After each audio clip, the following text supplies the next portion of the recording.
Bonjour à tous. Il est difficile de ne pas être submergé par toute la couverture médiatique du coronavirus et par le confinement des peuples. Si vous éprouvez des niveaux élevés d'anxiété, voici quelques conseils pour soutenir votre santé mentale, physique et émotionnelle. Autant il est important de rester en bonne santé physiquement, il est également important de rester en bonne santé mentalement et de ne pas passer en mode panique. En tant qu'être social, vous êtes conditionné par l'environnement pour répondre aux changements des circonstances quotidiennes. Lorsque ces modifications sont enregistrées comme atypiques et dépassent le seuil de la normalité, vous pouvez vous inquiéter. Lorsque ces changements ont lieu hors de votre contrôle, vous pouvez devenir anxieux. Lorsque vous sentez des niveaux accrus de changements imprévisibles ou que vous faites face à une menace imminente, vous pouvez paniquer. Il est important de rester en bonne santé physique et de prendre des précautions. Il est tout aussi essentiel de développer de saines habitudes mentales pour soutenir votre santé émotionnelle. Voici 7 façons de ne pas enclencher le bouton panique. Respirez. Saviez-vous que la respiration et les pensées sont liées ? Lorsque vous vous sentez anxieux et stressé, votre respiration devient superficielle, rapide et se produit à partir du haut de votre poitrine. Diriger consciemment la respiration peut influencer le cerveau pour réduire le nombre de pensées anxieuses et rétablir le bien-être en quelques minutes. Commencez par respirer profondément par le ventre et relâchez l'air par la bouche pendant 4 à 6 fois. Cet exercice de respiration simple peut attirer l'attention sur votre corps et déclencher une réponse de relaxation rapide. Deuxième moyen, fermez votre cinéma intérieur. Votre cinéma intérieur se produit lorsqu'une pensée est connectée à une autre pensée. Elles sont faussement classées dans le cerveau comme des faits. Le mental génère des pensées plus inquiétantes lorsqu'elles sont supposées être des faits. Les pensées sont liées à la mémoire et à l'émotion. Lorsqu'elles sont connectées ensemble, elles deviennent un scénario. Cela peut commencer par quelque chose comme ceci.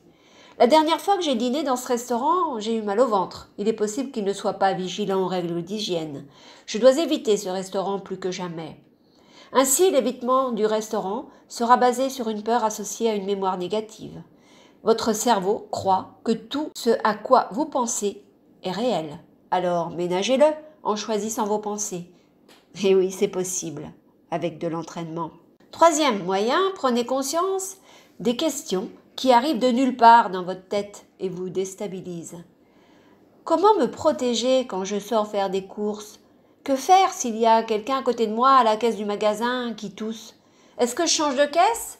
Y aura-t-il assez de nourriture pour tout le monde ? Et si ma déprime s'amplifiait avec l'isolement ? Ces questions vous semblent-elles familières ? Les questions à tir rapide surviennent lorsqu'il ne semble pas y avoir de moyen de contrôler un résultat. Restaurer le sentiment de sécurité physique et émotionnelle devient primordial.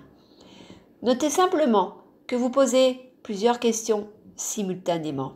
Le fait de remarquer ce cinéma intérieur vous aidera à prendre du recul, à prendre conscience et à vous sentir à nouveau en sécurité. Ainsi, vous donnez l'espace pour permettre à la présence de l'esprit de vous guider.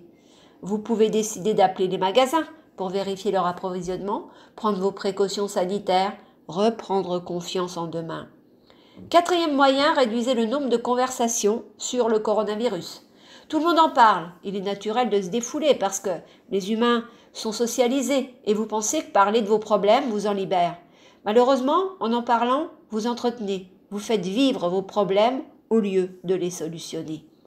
Lorsque vous êtes entraîné dans une conversation qui peut augmenter votre anxiété face à cette maladie, demandez-vous à quoi sert continuellement d'en parler. Si cela fonctionne pour éduquer, informer ou prendre des mesures de protection, c'est utile. Si ce n'est pas le cas, quelles sont les autres façons proactives d'aider à subvenir à vos besoins et à ceux de l'autre personne ? Cinquième moyen, devenez sélectif à propos des nouvelles. Les émissions de nouvelles 24 heures sur 24, 7 jours sur 7 sont surstimulantes. Elles créent un sentiment d'urgence. Les messages « restez à l'écoute, restez chez vous » des médias sont un moyen de signaler que vous restez pour une analyse plus approfondie des questions-réponses et plus de statistiques qui augmentent l'anxiété. Une diète médiatique vous fera le plus grand bien et pourra vous aider à déstimuler, calmer votre cerveau. 6e moyen, commencez à écrire votre journal. Prenez 5 à 10 minutes pour rédiger votre journal en toute conscience. En quelques minutes, vous remarquerez que votre tête commence à se calmer.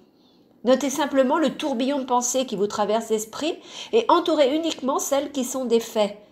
Maintenant, mettez en surbrillance celles qui sont simplement des pensées ou des intrigues. Votre cinéma intérieur.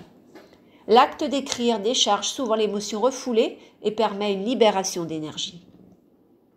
Enfin, 7e moyen, prenez le temps de méditer. La méditation est la clé de la déstimulation du cerveau et du repos du corps. Cette pratique vous permet de contourner les pensées, de déclencher une guérison rapide et de vous glisser dans un lieu d'immobilité. Essentiellement, elle permet à votre cerveau et à votre corps de se reposer et de se recharger en même temps. Avec une méditation régulière, votre cerveau se détourne de la réponse combat versus fuite qui se déclenche en période de stress et vous aide à trier les situations avec clarté et facilité. Commencez à réserver un peu de temps chaque jour pour méditer. Si vous vous sentez dépassé par les nouvelles concernant le coronavirus, recherchez des habitudes qui soutiennent votre bien-être et votre santé. Reconnaissez les stratégies de prévention que vous pourriez déjà avoir mises en place et commencez à vous autoriser à vous détendre. Vous avez un contrôle total sur vos perspectives émotionnelles, pensée par pensée, instant par instant. Ayez toujours à l'esprit que plus nous apprenons à guider nos propres pensées, plus nous détendons notre corps et notre mental. Comme d'habitude, je vous dis, prenez soin de vous. Au revoir.